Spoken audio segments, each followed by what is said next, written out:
Great. Seems like we have a good number of people joining at this point. As a few more will trickle in, I'll go ahead and do a quick introduction. So this is Alumni Ventures Seed Fund webinar panel discussion on the future of work, challenges and solutions. This is one of the most rapidly evolving markets we're seeing here in the venture ecosystem that we're working in every day. And we've made a number of investments recently in the space. So here to profile some of the work we're doing there and introduce you to a few of the founders that we're excited to be supporting. Quick note, Amanda, if you want to move ahead. So just some disclosures. This presentation is for information purposes only and is not intended as an offer to sell securities or solicitation of an offer to buy securities. More can be found on this at our website, av-funds.com/disclosures. So quick agenda today. First, introduce ourselves, Jason and myself and our team here. Do a little bit of background if you're new to Alumni Ventures or to our seed fund on who we are, what we're doing. We'll try not to spend too much time on that, but just as a quick introduction or reintroduction, Jason will take us through some of the work he's been doing. He published a blog recently on this topic that covers some of the points and areas that we're seeing rapidly evolve with respect to future of work, so we'll talk through that. And then Jason will lead us in a panel discussion. We have 3 panelists, all founders of portfolio companies of ours, who will come onto the screen and join us in a little bit here. And we'll use that time for a roundtable discussion and Q&A. So we can move ahead. So first, personal introductions. I'm Ron Levin, managing partner of the Alumni Ventures Seed Fund. I've been here at Alumni for close to 5.5 years now, previously with our Yard Ventures team, our fund for the Harvard alumni community. I was actually an investor in our funds before I came to work here as well. So have been around alumni in one form or another for quite a while, since early days. I've spent my career at the intersection primarily of travel and technology. I've served in various roles, from being a management consultant to corporate to a founder. So co-founded and was the first CEO of a travel tech platform based in Barcelona called TravelPerk, which is a company that's now raised several $100 million in venture capital and is a unicorn company, which one of my co-founders is still leading today. But I moved back to the US in 2016 and transitioned into investing, where I get to work with lots of great entrepreneurs who are solving all kinds of really big problems. So excited to be supporting that in this role as an investor. I am a graduate of Babson College and Harvard Business School, and tried to parlay all of my experiences, academic and practical, into my job as very much a generalist investor here, leading our seed fund now. Also published a book last year called Higher Purpose Venture Capital, which really delves into 50 venture-backed startups, some of which we have invested in and others not, but all have the common theme of solving large societal problems. And I think it's important with our venture dollars that we work to solve some of the bigger problems that we face in the world. Mira is a part of our team here. She's a partner on our fund out of our Menlo Park office. Jason and I are here in Boston, but we've got the country covered coast to coast. Not here with us today, but she brings a wealth of experience both as an operator and an investor to the table, and has been with us here at Alumni Ventures for a few years now as well. Jason, who will actually be leading most of our discussion here today, an associate on our fund, and I will let him introduce himself. Thank you, Ron. Thank you all for joining us again today. My name is Jason Bird. I'm an associate here on the Seed Fund at Alumni Ventures. Been with Alumni Ventures for a little bit over 2 years, initially working on the Harvard Fund, actually alongside Ron as well, for a little bit before transitioning over to the Seed Fund. Prior to entering VC, I was studying entrepreneurship also at Babson College. And just as a little personal nugget, some industries or markets that I'm personally passionate about investing into are the gaming and the real estate spaces. So thank you. Great. So Alumni Ventures, if you're new to us, we have over 10,000 individual investors that have already made investments through us. We are America's largest venture capital firm for individual investors. We work with individual accredited investors who are looking to diversify their portfolio with the alternative asset class known as venture capital. We were actually the most active venture capital firm in the United States the last 2 years, according to PitchBook, which actively tracks our industry. This year, we were also named one of the top 20 VC firms in North America by CB Insights, a market research firm. So we're proud that we're not just active, but we are also one of the higher performing venture capital firms out there. Since 2014, we have raised over $1.3 billion in capital from our investors and have deployed that capital into over 1,400 different companies. Our firm is about 120 people, including 40 full-time investors, and we're spread across 5 offices. Our corporate headquarters is in Manchester, New Hampshire, and then we have investment teams around the country in Boston, New York, Chicago, and Menlo Park. So we can move to the next slide. The seed fund. So Jason and I work full-time on our seed fund. We are currently investing out of our 7th fund, just focused on pre-seed and seed investing. And we are actually in the process of starting to raise our 8th fund as we work with annual fundraising cycles. So we have annual vintages, new portfolios every year. Why we like this stage of investing? It is the stage that has historically generated some of the most interesting returns within venture and within investments broadly. If you look at historical data, obviously historical returns are not necessarily an indication of future results, but historically has done very well. And it is an asset class that requires patience and a degree of uncertainty, as it can take many years for these companies to evolve and actually generate exits. We see this as likely a 10-year fund, but that's not set in stone. Many companies will exit sooner than that, and some companies may exit later than that as well, but that gives you a rough timeline of the horizon that we look at. Once you invest with us, this isn't like a stock that you can buy and sell on a daily basis. So it comes with an element of risk and uncertainty, but historically, it's been an asset class that has outperformed other forms of investing. We do believe in the power law. This basically states that with a well-diversified large portfolio, you have the opportunity to find enough companies that can potentially generate a significant return. In some cases, just 2 or 3 companies may return an entire portfolio, which will hopefully compensate for the fact that some of the companies will not survive and will not return anything. But some of the outsized returns will more than make up for it. At least that's the principle that we follow in our investing strategy. We are planning to build a very diverse portfolio with our coming fund, as we are doing right now. So with next year's fund, probably looking at around 40 to 50 deals within the portfolio. We are investing over a 12 to 18-month horizon, and we diversify across sectors by design, so no particular thesis other than to represent what's happening in the venture ecosystem broadly. We are also geography agnostic. We will invest in deals globally if we find the right opportunities, and we co-invest alongside many different well-established lead investors, generally always well-established VC firms that have a strong track record and we know are highly relevant to the opportunity. We work to secure pro rata rights. We do like to do follow-on investments in companies that are performing well. When we have an opportunity to put more money to work in a company that is clearly showing that it can perform and grow, we like to do that.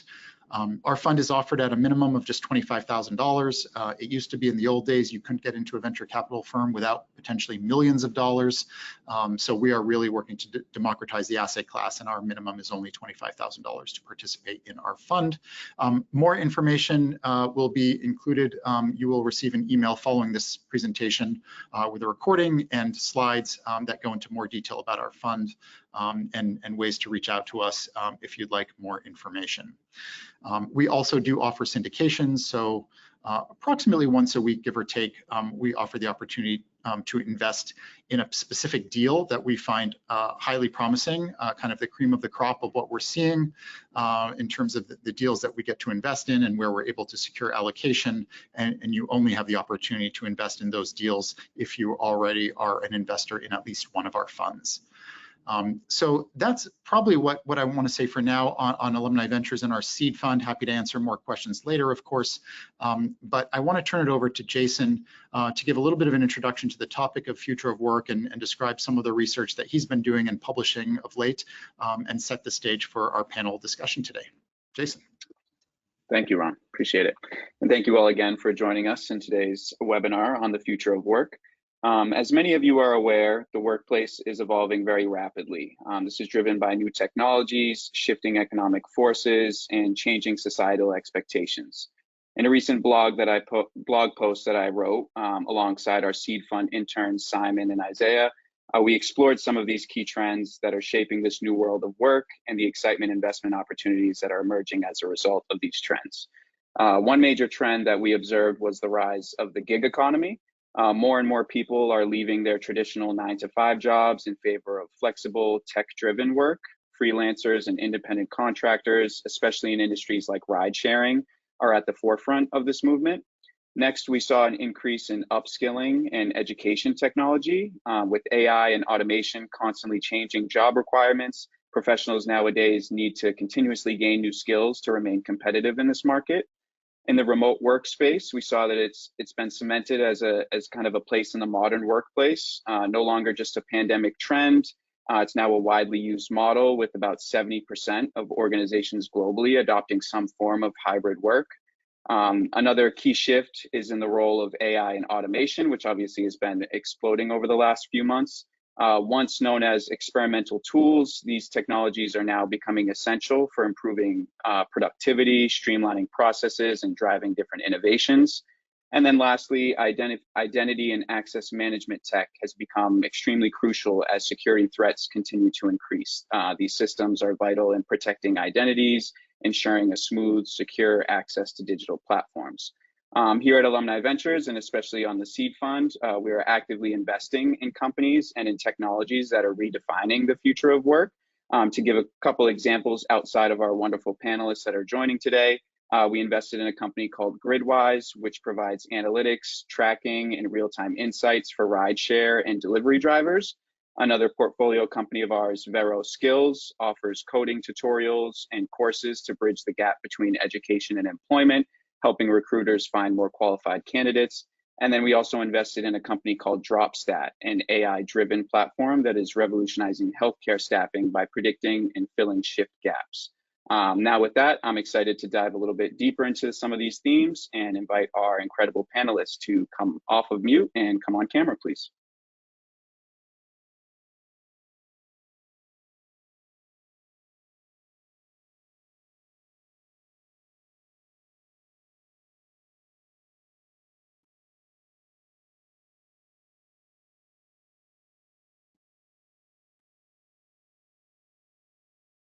Awesome. Thank you guys again for joining us today.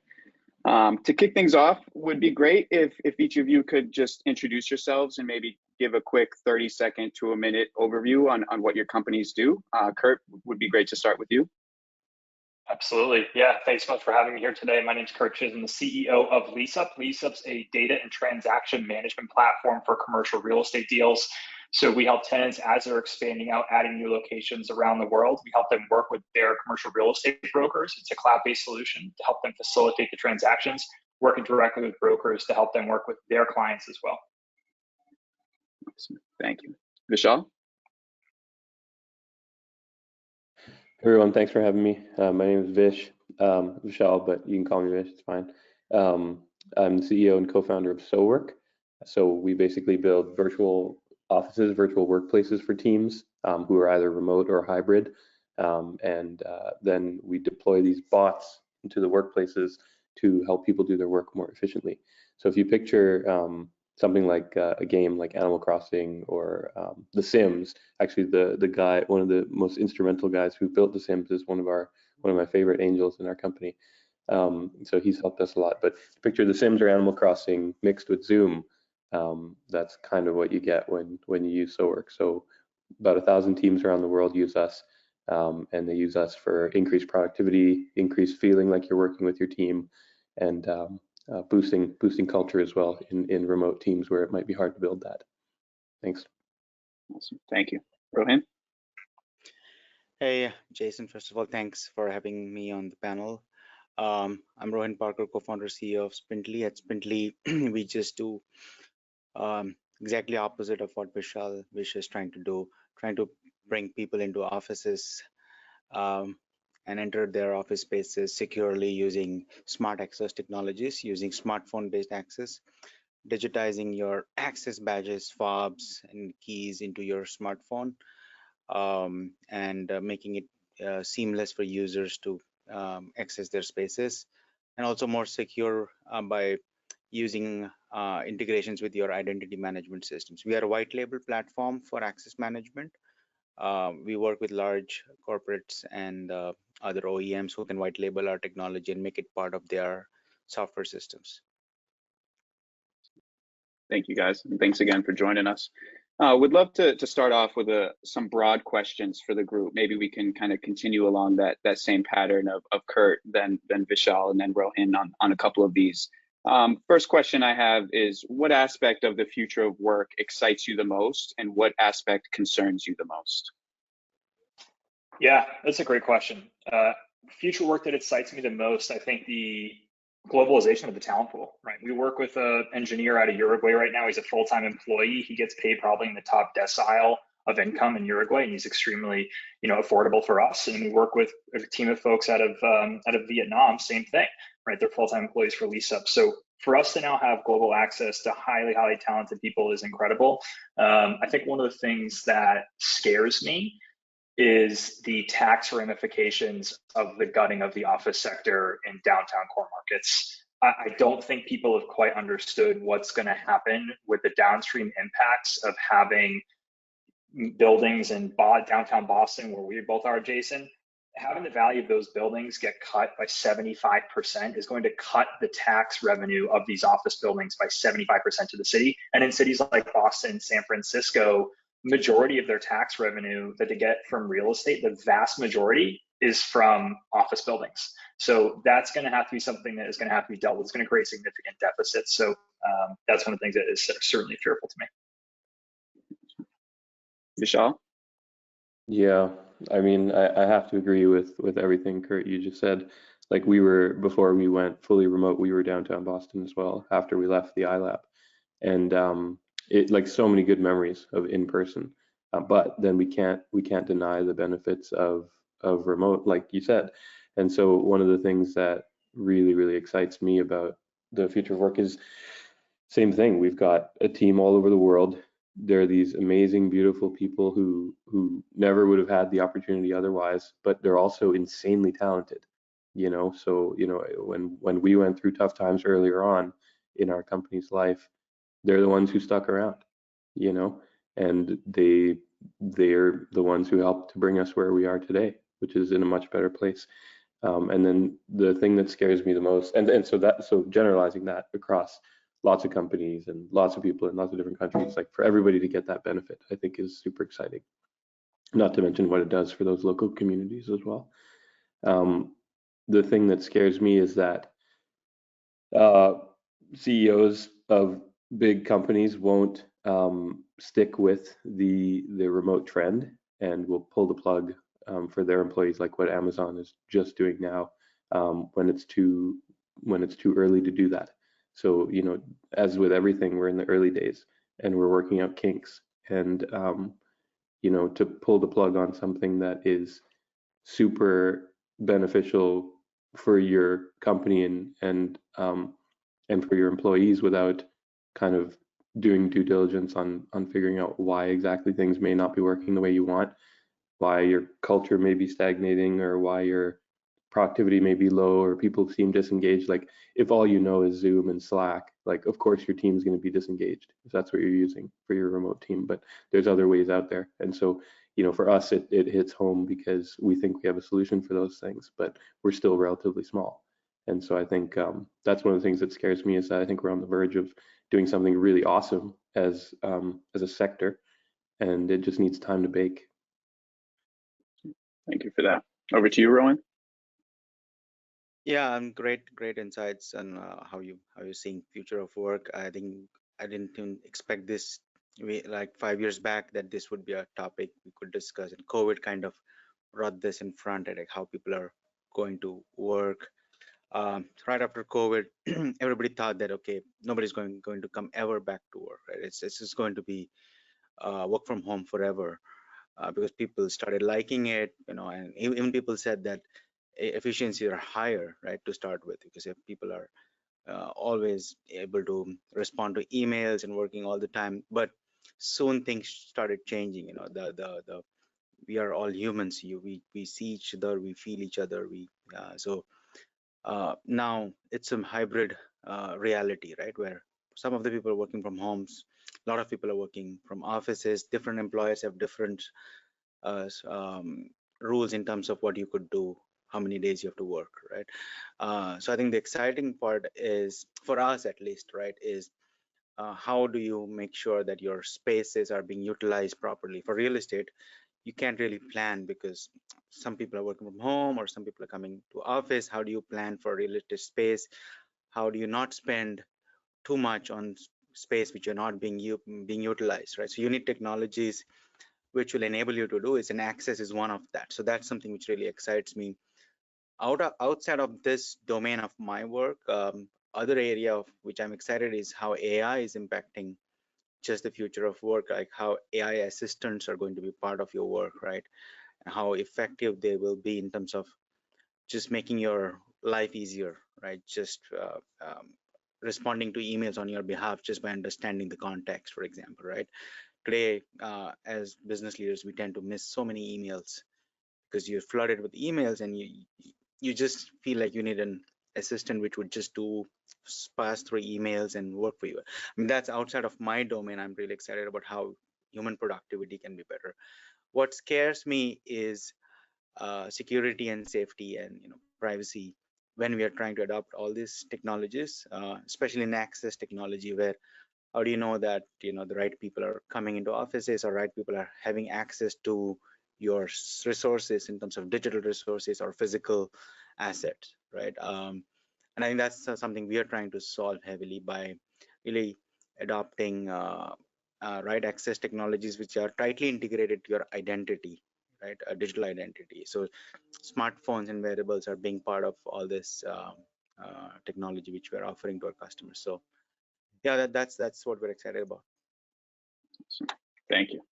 Kind of in line with AI, kind of question number 2, as companies increasingly adopt AI, automation, and other advanced technologies, how do you think that the workforce will need to adapt in terms of skills and overall roles? Back again to you, Kurt. Yeah, it's actually somewhat similar to one of the other fears that I have, which is I think that if you look at historically what's happened with innovation, specifically over the last 40 years, it's pushed the earning potential farther to an extreme bell curve, right? Where the majority of people in the high end are making the vast majority of the income. And I'm fearful that that's going to continue, especially as, for the entirety of society, most of the time you make money, the input would be your time. But now the input is so much predicated on knowledge and experience, and the output is not just X+1, it's something exponential. So with AI, I think it has the potential to make that even more extreme, where a few people are going to be the ones running massive businesses. Their earning potential is going to be incredible, and they just won't need a long tail of employees anymore.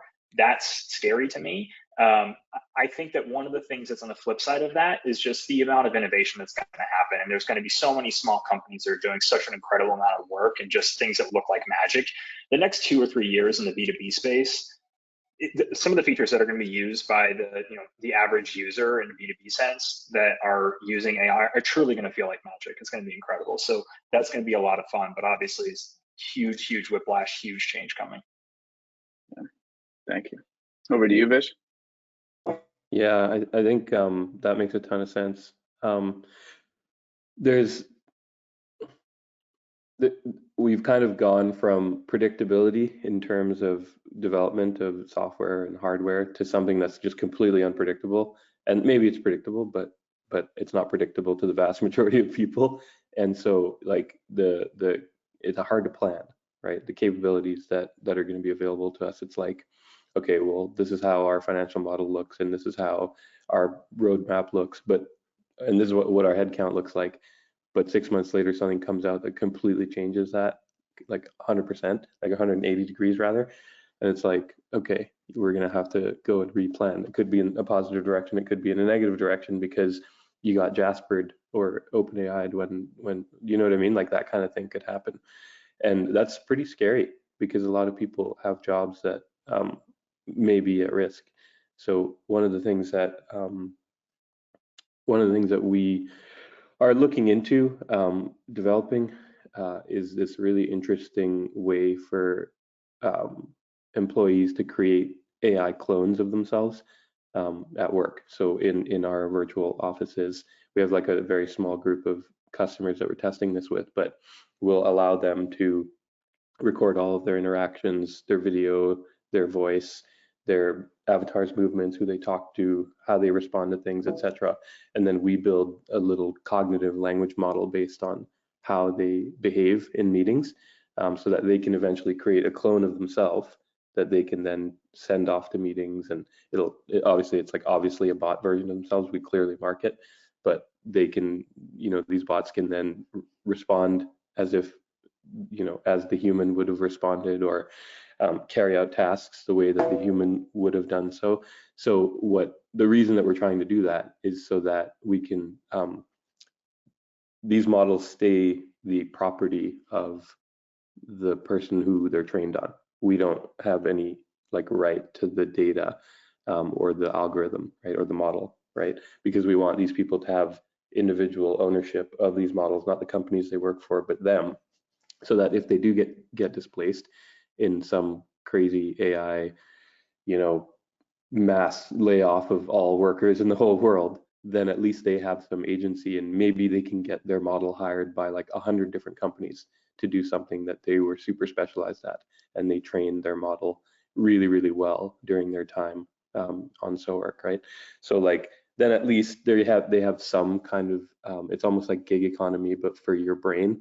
So anyway, I'm going to stop rambling because that's obviously, pretty cool tech that we're working on, but it's not unveiled or anything like that yet.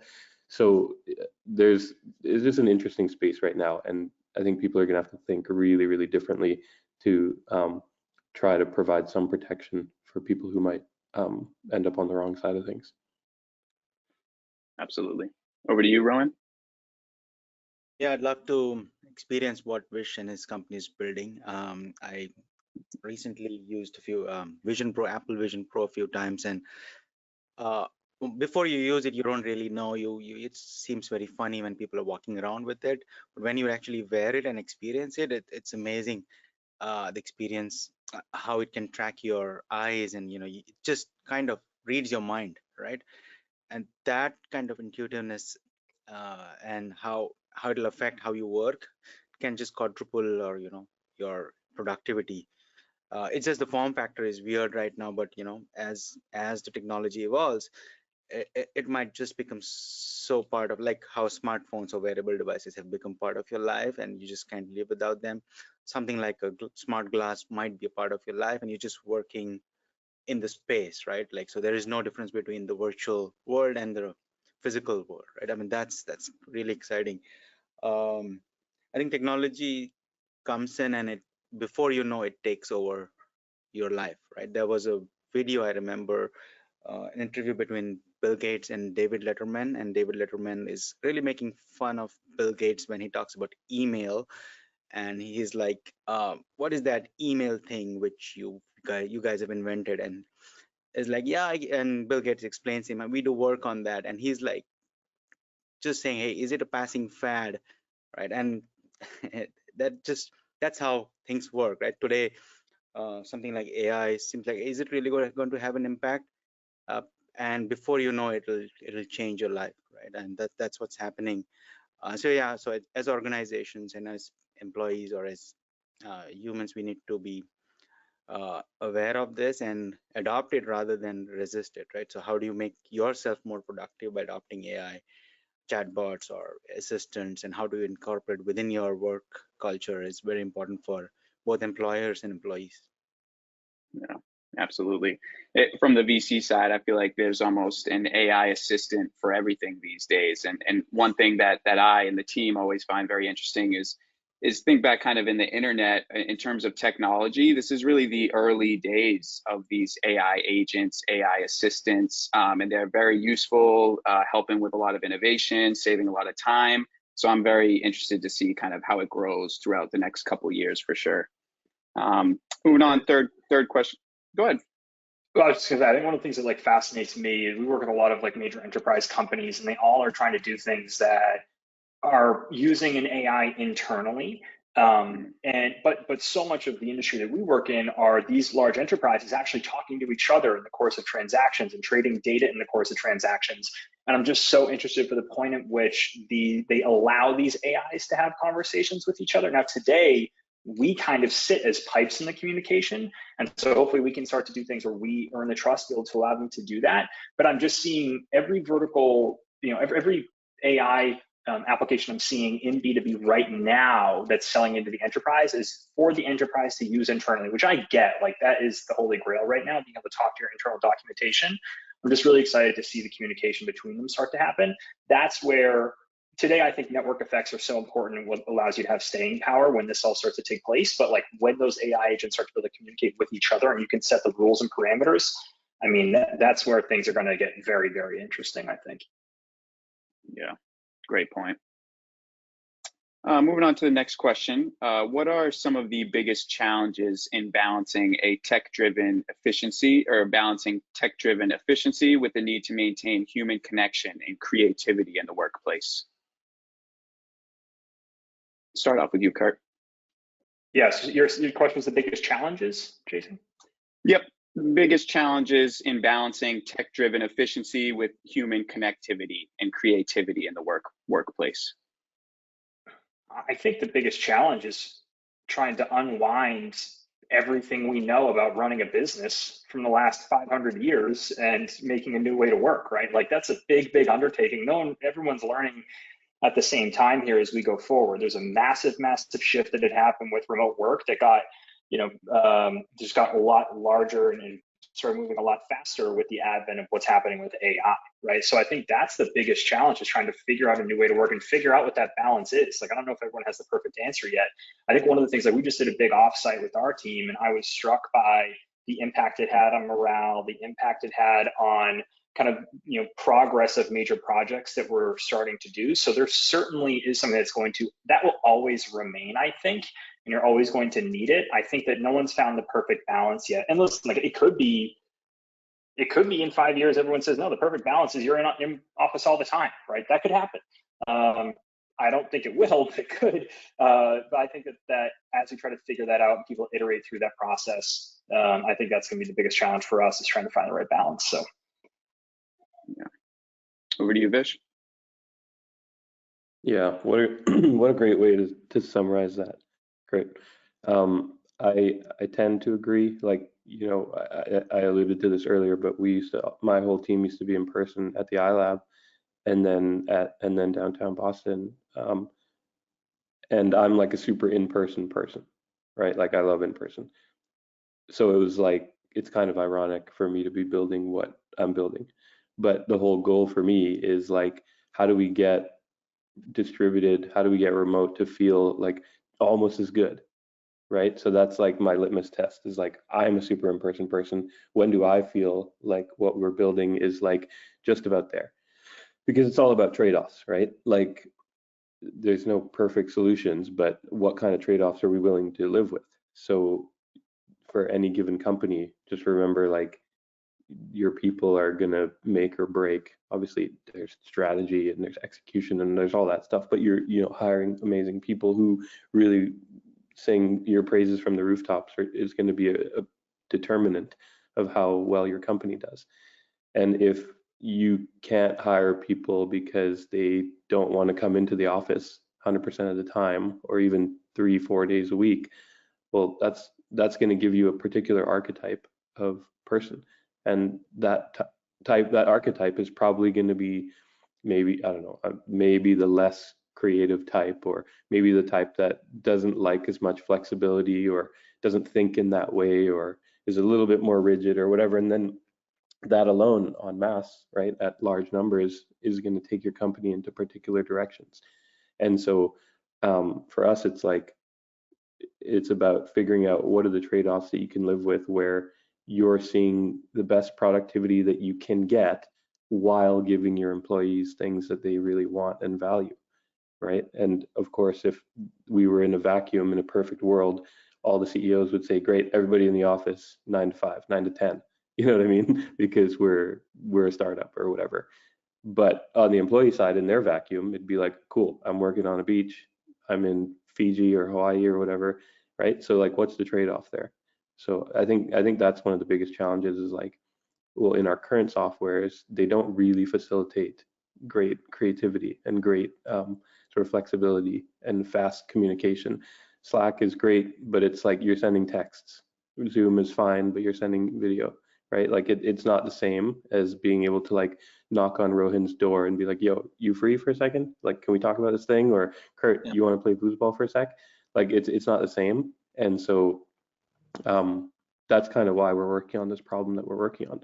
And honestly, the customer reaction is kind of ridiculous in a good way. So like, I think we're going down the right path, but that for us is we see that as the biggest challenge, and that's why we're putting so much time into it. Thank you. Over to you, Rowan.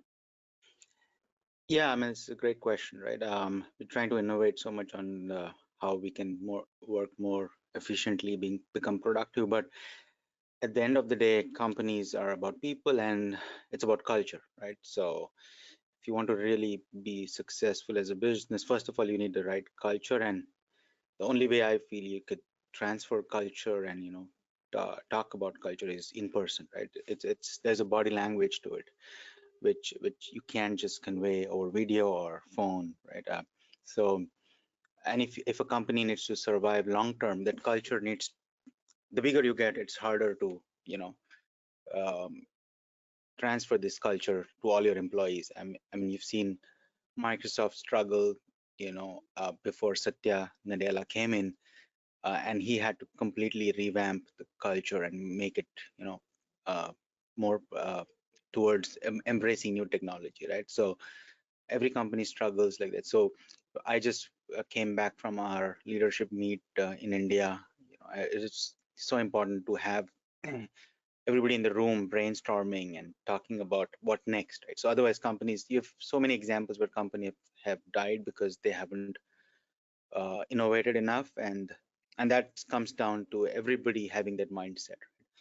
So I think, to your point where you say creativity and culture, I think that's something which will always drive people back to office and work, and leadership will already knows that, and that's why you see leaders are forcing people to come back to work, right? So that they can have those conversations at the water cooler or in the pantry room, right?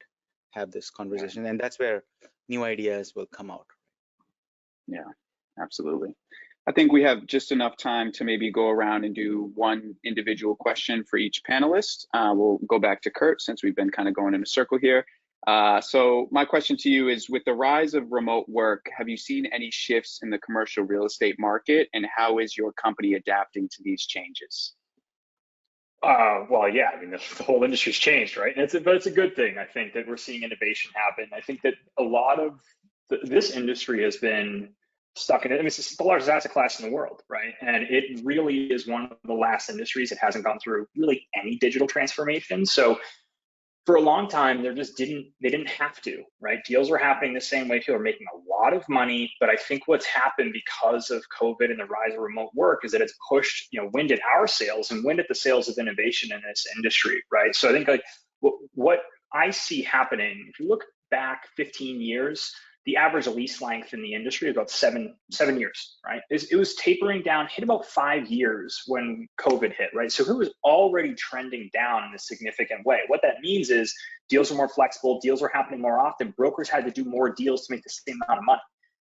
That trend's continuing. So you're going to see the lease length continue to get more and more flexible. I think what's going to end up happening in the future is you're going to see companies doing a blend of lease transactions, right? They're going to have a headquarters lease. Maybe that's 3, 5, 7 years long. They're going to have a network of small independent offices around them. Then they're going to have probably some flexible space. And maybe they'll use a product like Vicious for a lot of the in-between kind of, virtual work they're doing as well. What we do as a business and why we think this is a good thing for us is as the flexibility increases in the market, more and more tenants need a way to be able to organize this, right? It becomes extremely problematic for them to organize the multitude of leases they have, all the different all the different constituents they have to work with during the transactions. It just gets really hard. And it's not their specialty, right? The brokerage, that is their specialty. They want to help tenants with that. They don't have the ability to build technology to do that. The last thing I'd say is the future of this industry, what was always going to happen is that the tenant was going to have a single spot where they logged in, like I logged into my Fidelity account today, right? They log in, they see all the different leases they have, they learn about the market, they can transact instantly and digitally. If they want to do something more complex, they can talk with their advisor, just like I do today financially, right? That's just the future of this industry is going to be. It was always going to be that. It was always what the future was going to be. But what's just happened, and again, it just is, it's increased the speed with which this is going to take place from 10 years out to probably like 3. Thank you for that. Yeah. Over to you, Vish. My question to you is, how does SoWork address the challenges of maintaining team cohesion and culture in a fully remote or hybrid work setting? Yeah, it's a great question. I mean, that's kind of what we were built for, right? Like, so the so in SoWork actually means social online. And so it's like part of the name, right? Both culture, both social and workplace is in the name. And so for us, it's like, there's a certain something that you get by seeing people in the room at the same time. And so that's one of the first things that we wanted to bring back.